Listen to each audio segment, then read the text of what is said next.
Hello, hello, and welcome to another episode of Product and Cake. Here with me in the virtual recording studio, believe it or not, is Gonche. How are you? Hello, I'm really good. Berlin is sunny, birds are chirping, and we are in the summertime. By summertime, I don't mean the actual summer, I mean just the time zone. So I really am happy about that. Yes, we enjoy the light, and we also enjoy the light of our awesome shining guest today, because here with us in the studio is also Jonas Kniel. Hi, Jonas, welcome. Hello. It's nice to be here. Jonas is Product Operations Manager at Adevinta. I think Adevinta is one of the largest classifieds company in the world, right? I think you serve about, 4 billion users a month or something? Quite a lot. Definitely quite a lot. And you are in the forefront of mobile.de, and we will dive with you together in product operations. That is super interesting because so far we only had product managers and VPs of product and tech. And now we are super curious to learn and to hear from you what a product operations manager is doing, how you land into that role, and what awesome product knowledge you can share with our audience. Excited to get into it. Before we do that, we start our podcast episode like every good meeting with a deep and thought through check-in question. This time it's you, Gonche. What did you prepare for us? It's not very deep and thought through, unfortunately, but at least it can be. It can be. For me, it's a very fun question. What's the most recent thing you've regretted? It can be a small regret. It doesn't need to be a big life choice. It can be very small. Like, why did I order pizza instead of burger? Should I start? Or are we all sharing? Yeah, go ahead. Yeah. So actually this morning, I can share a thing from this morning. So in Berlin right now, the trains are a bit crazy because there's a lot of construction and like bridges almost collapsing. And this morning I was driving to my friend's place to do some working together from home. And the trains were super packed. And I decided to take a train. It ended up going in the wrong to the wrong station. I changed like where it's going, and I had to get out at the next one. And I couldn't catch the next train. And at that moment, I really regretted that I couldn't get into it because there were too many people trying to get onto the train. But then when I took instead the bike to my friend's place, I ran across a friend of mine who I haven't seen with her newborn child. And I hadn't seen her for like, I think almost a year. And we just like ran into each other by accident. So in the end, my regret turned out to be super, super, super nice. And I was already in a bad mood after that. But then I was in the most amazing mood. So everything kind of happens for a reason, I guess. That's really sweet. That's a very nice way of looking at it. How about you, Paul? Is yours also as shiny and nice? Look what our Berlin public transport is doing for us. That's exactly.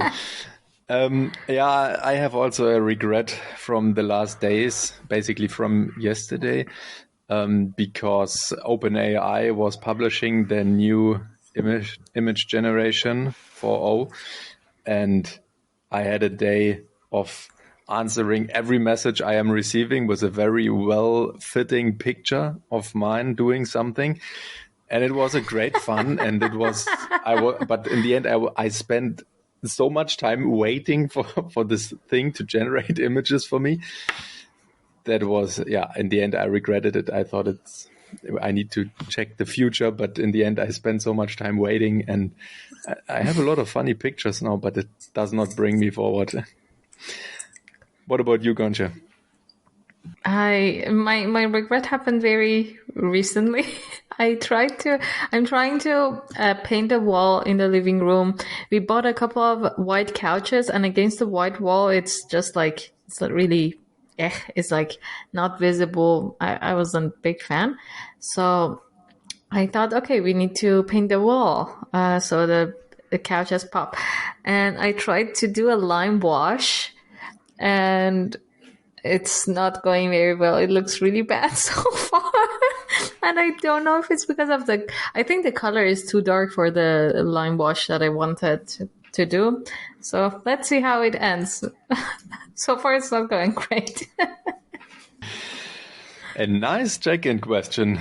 So you hear we are all humans, right? Still Yeah. at the moment. And we all have our regrets, but we are so happy to spend now some time here together in the podcast and learn more about product operations. Yes, exactly.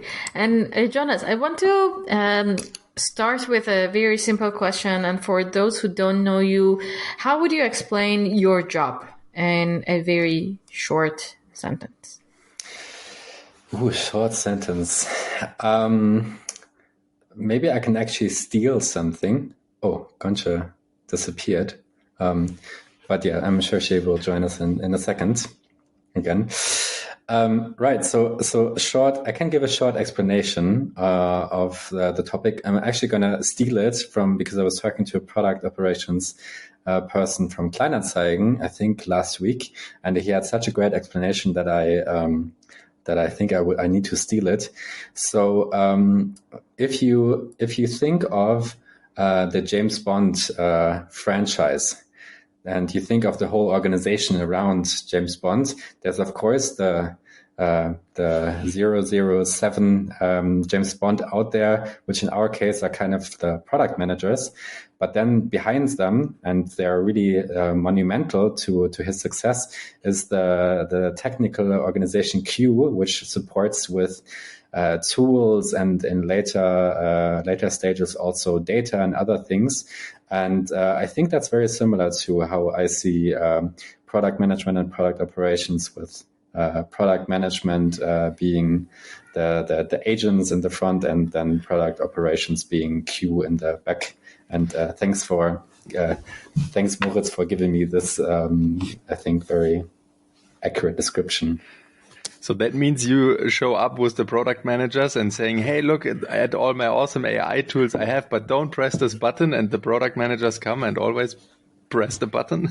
Sometimes product managers, sometimes engineers, or management also often. So different people. There is always someone who wants to press that button. But how did you end up here? And was there a defining moment that you ended up in product operations? So for me, my journey to product management actually started kind of already during my bachelor time. I was working in I was doing mechanical engineering as a comprehensive study degree. And I was working for a mechanical engineering company. And I was doing a lot of process optimization topics because I, for some reason, really liked doing this, and primarily looking at processes and how to do them better on this mechanical engineering front. And then afterwards, I switched into tech, as we kind of oftentimes do through many different ways. I was doing UX research before that, but when I went into product management to create a bit more of an impact on the actual product after doing research, I always kept on doing and asking myself about processes, about tools, how to optimize things further, and recommending tools and processes to others. And then at some point, I guess that was heard and seen by our managers at Adevinta. And when we were doing a restructuring, I think 1.5 years ago, I believe, I was just asked, hey, we have this new position that we think we need to fill in our organization with this need, and would you like to step in? And I said yes. So we are talking about quite a big product tech team, right? And a lot of product managers. Can you quantify it a little bit? So if I check our Slack channels, I think it's like 80 or 90 people inside of the product and UX organization. Wow. And I believe around 40-ish people are from product. So it's quite a large chunk. of product managers and Definitely. their leads. Yeah. So what would happen if all product operation manager would disappear tomorrow? What would break first? So I think product operations is something that never really disappears. So maybe like the people would disappear with the designated title, but someone else has always been taking on the jobs that product managers have been doing. That product operation managers have been doing. So oftentimes it was leaders of some sort, maybe management. There are parts that lie with research functions. There are parts that are typically more connected with data, or product managers were taking on these tasks. So I guess different people have always been doing the kind of work that I'm doing now, but just not at the scale and with the focus that product operations managers can do. Yeah, interesting. And I think it is so wise to have designated people who have the time and the mental capacity to think about certain things to make them better. Because as you said, if you don't specify that and give a clear responsibility, someone will do it maybe at night or late in the day or during a boring meeting. And you know the results of that kind of work, right? It's never excellent. So that is interesting. Maybe you can tell us what is a misconception people have about what you do.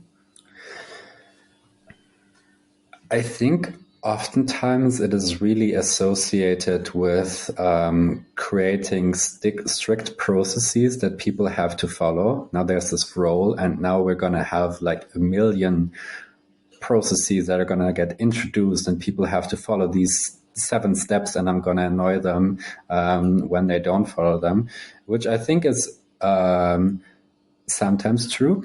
So there sometimes needs to be processes in place, but of course only where necessary. So it's not a role that tries to create overhead for people, but rather tries to fix user problems that product managers have. So it's very similar to the product management role, actually. And I see myself still as more of a product manager for product managers than I see myself as like a specific operations role.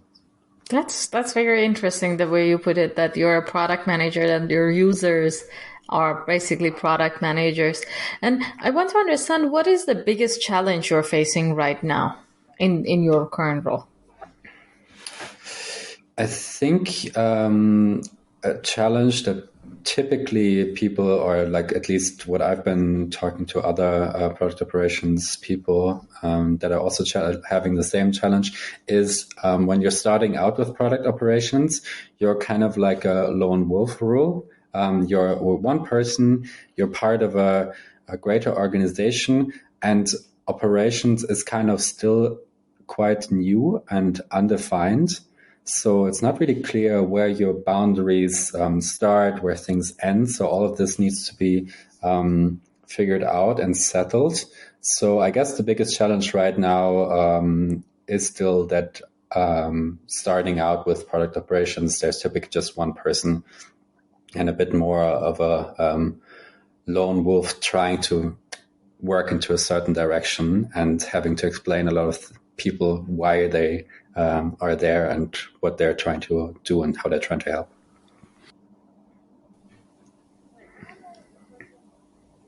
During this process and being a lone wolf, do you see you need to onboard a lot of people to what you're doing? So make sure to get their buy-in and gain their trust. Is that also part of that challenge?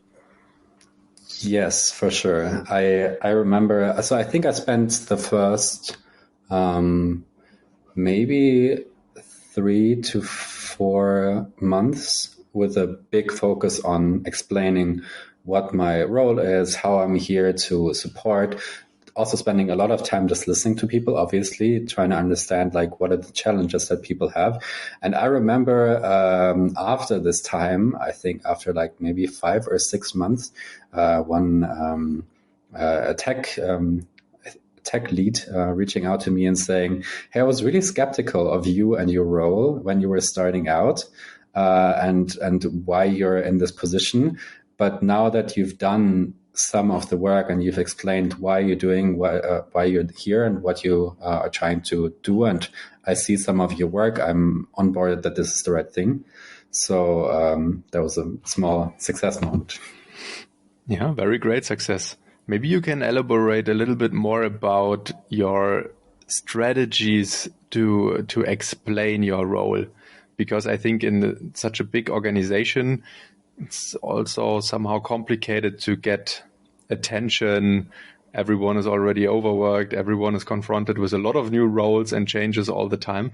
So what was maybe your key things to reach the people and to get this positive feedback?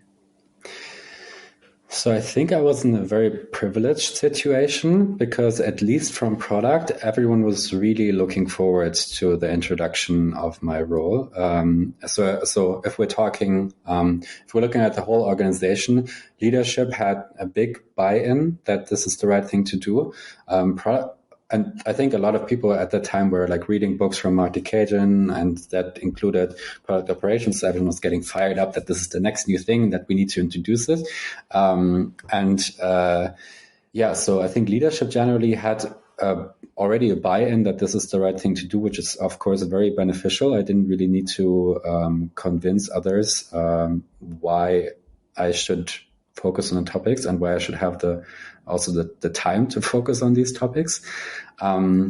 For product managers themselves, I think it's typically, or I would say it should be very easy for product operations managers to convince product managers that they're helpful, because every product manager is so focused on optimizing things, on like fixing stuff. And then when there are things in the organization, I think I've never talked to a product manager where they didn't have at least like 20 minutes of things to share. Like, hey, this is what's wrong. This is what's not going so well. I wish we would do this differently. So in the beginning, I think a lot of the sessions were almost like, I think I basically called myself more of a therapist than a product operations manager, because I was just listening to people like, oh, finally there's one person who listens to me and who thinks about some of these topics more holistically than, for example, like my manager in our silo would have done, but then others would have done it differently. Great. I love the title a lot, like senior product therapist. That makes it very clear and gives a good picture. Thank you for that. Awesome. So basically someone where I, as a product manager who's already overworked, or maybe also as an engineering leader, can just offload my ideas, right? That are not fitting very well into the current situation maybe, or, okay, I could write an email to the CPO, but if that is read or not is questionable. So you are basically the open ear, and you can fly around in the organization and collect all the changes, all the moods, all the stuff that is going on. Yeah, it's an enabling function. So I'm trying to make product managers' lives easier in the end. Cool. And yeah, for that, I do a lot of listening. Awesome. You know what also enables us a lot? The two big letters, AI. So how is AI shaping your role or your industry even? I'm thinking how many touch points I have with AI. I feel like it's become such a normal thing to work with AI that sometimes I have even not even sure how often I'm using it, because it's just so integrated. So for me personally, I think it's helpful to have AI as a partner to bounce ideas. And yeah, I think that's a big use case. And then also I do a lot of communications work. So if I try to put a change, like, I don't know, I have a process that I think should be optimized or should be introduced. In a company of our size, let's maybe actually tackle it from the other side. I was in a startup beforehand, and in the startup, I was also sometimes optimizing things. And when I was looking at the way we were, deploying features, typically a change to that process would just be me thinking up some kind of idea, maybe challenging it with someone who also works on the topic, and then going to the team of three people next door and saying, hey, by the way, that's the thing we're doing from tomorrow. That doesn't really work on the organizational scale of Adevinta, because we have so many people that are impacted by changes. So a lot of the work is also around communications, and their AI really helps with creating templates and communication plans and everything around that. Yeah, that is a very beautiful thing, to use AI as a sparring partner. I think for me, most of the times it generates from scratch very generic stuff.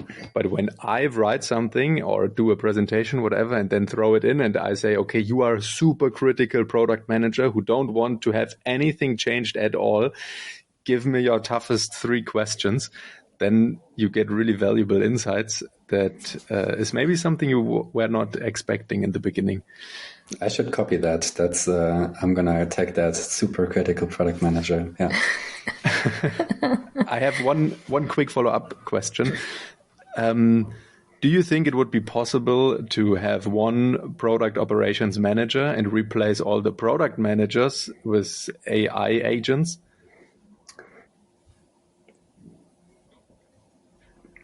I mean, never say never, but for now I would say no, because the role, I mean, I'm not really overseeing product manager as much as I'm enabling them. So I think in that combination, I mean, AI wouldn't come to me and say like, hey, I have all of these challenges that I need help with. So I'm not really like a manager of product managers.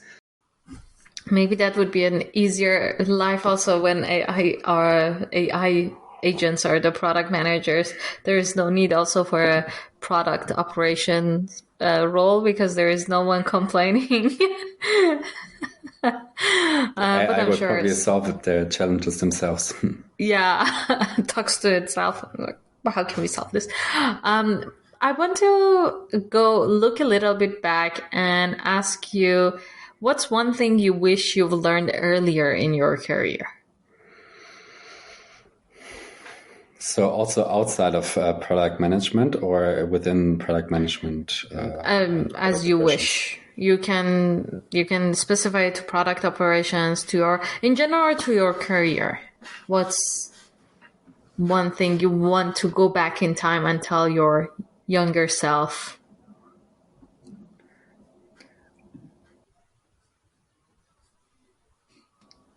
I think this doesn't apply to all functions. So for example, if I would be an engineer, head down in my tasks, maybe I wouldn't need that so much. But for me, I think it would be like never underestimating how important people relations are, and building a strong network and like knowing the people that you're working with from different scales. I think this is really helpful in a corporate environment like Adevinta or mobile.de. Maybe in the startups where I was before, it was easier to get to know everyone and know their stances and their problems. But at Mobile, I feel like it's almost a full-time job to be even updated on what everyone's doing, what their challenges are, and getting buy-in from different people. So I think people relations and is something that I think is very valuable and oftentimes overlooked in the beginning of someone's career. Yeah, very true point. And I think it is also very important to remember that you are working with people together right now, but in 5 years from now, they are spread across all other companies, right? And countries maybe even. So you definitely want to invest into that network and know people who are working maybe at the company you will work in the future too.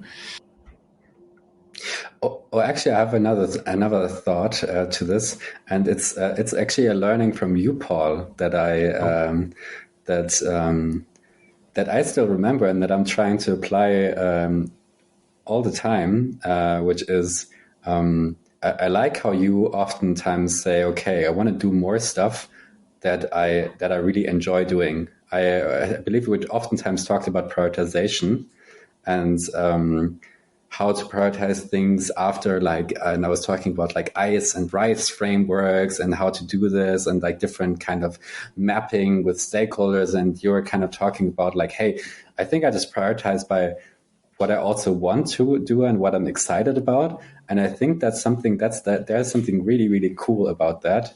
And I believe I would love that my younger self would have taken that more into consideration, because I think especially in business, sometimes we forget, we're like so business focused about KPIs and we forget ourselves a bit.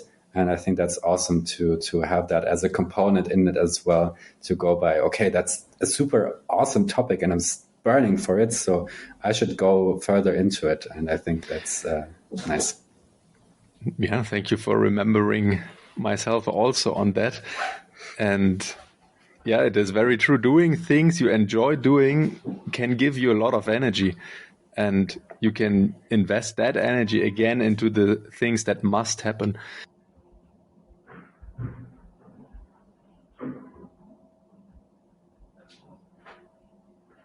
Now you are looking back already for quite a few years in the product world.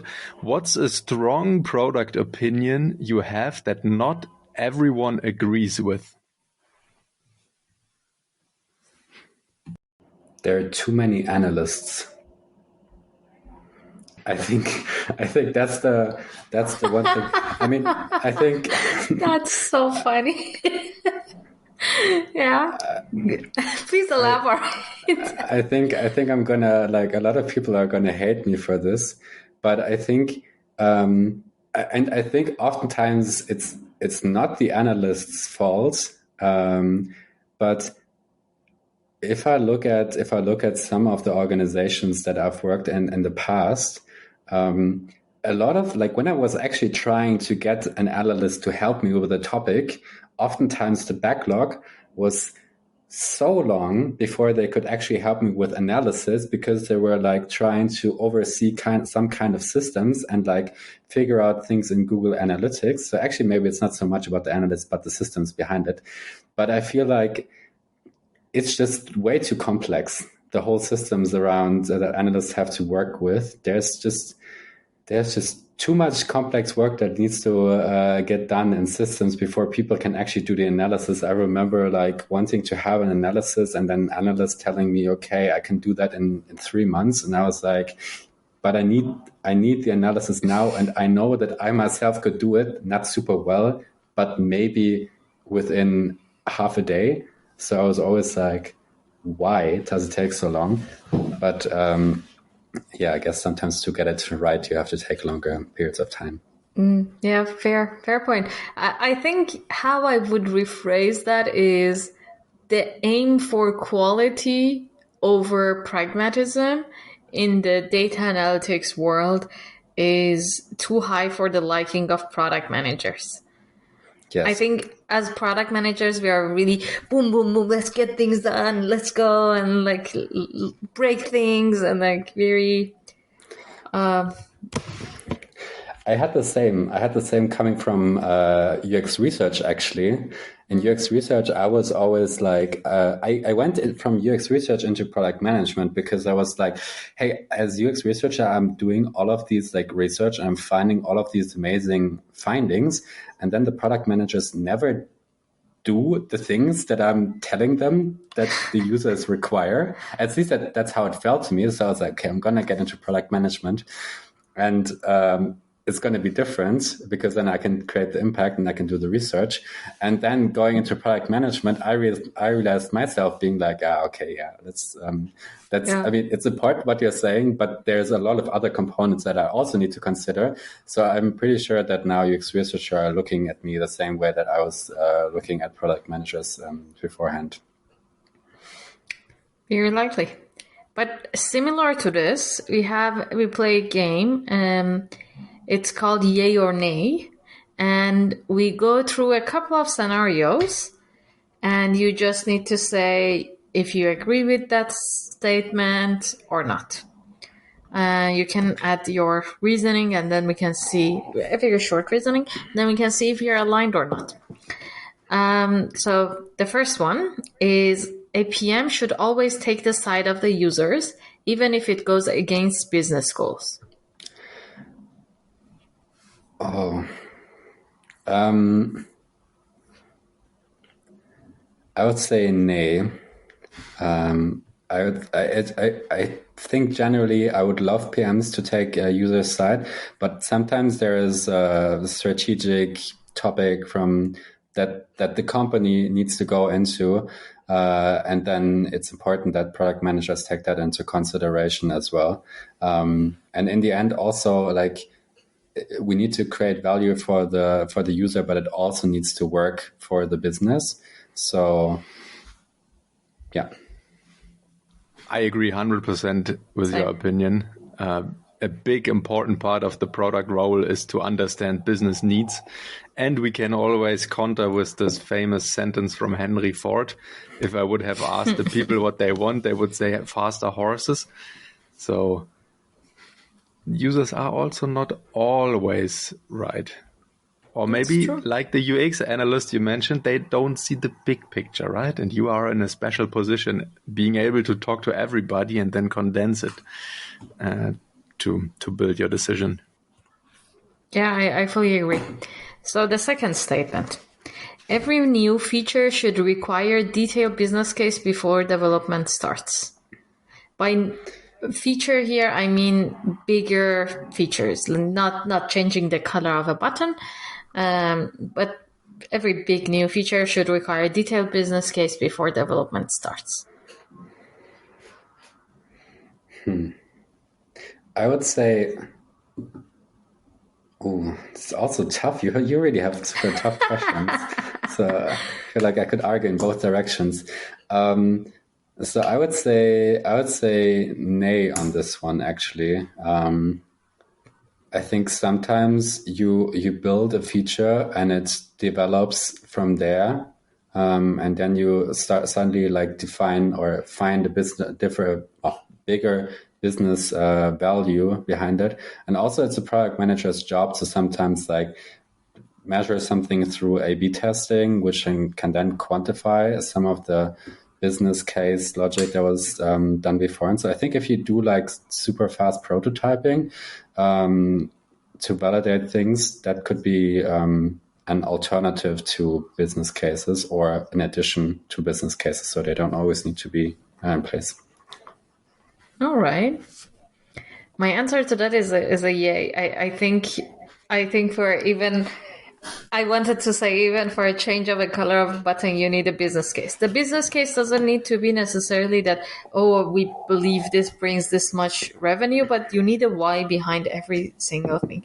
And I had a feature template document, which I think Jonas, you've seen, and every feature template for in Jira, Trello, whatever, needs to start with the why. That's why and the impact. That's my opinion. I will stick to it. What do you think, Paul? I would agree to your why, and I totally underline it. Explain at least in one sentence why. And for me, as you mentioned before, Jonas, the why could also be, hey, this is a super fun thing and we want to have some fun. Then it should not be super complicated, obviously. But that's, for me, sometimes a reasonable why. But a why is a complete different thing to a detailed business plan.